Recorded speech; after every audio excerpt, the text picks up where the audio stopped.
Welcome to our channel. Activating your Synchrony employee card via mobile app is quick and convenient, allowing you to start using your benefits immediately. Follow these steps to complete the activation on your smartphone.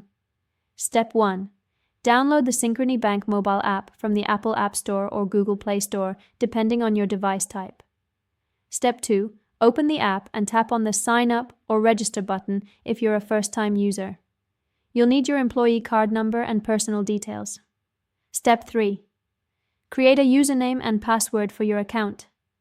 Make sure to choose a strong password that includes letters, numbers, and special characters. Step 4.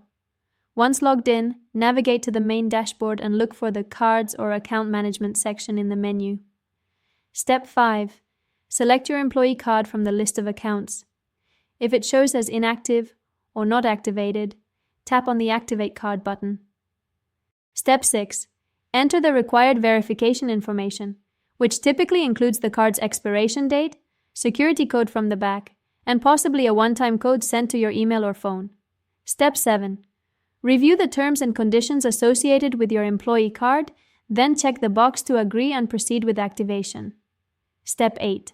Wait for the confirmation message to appear on your screen, indicating successful activation. You may also receive a confirmation email at your registered address. Don't forget to like this video and subscribe to our channel.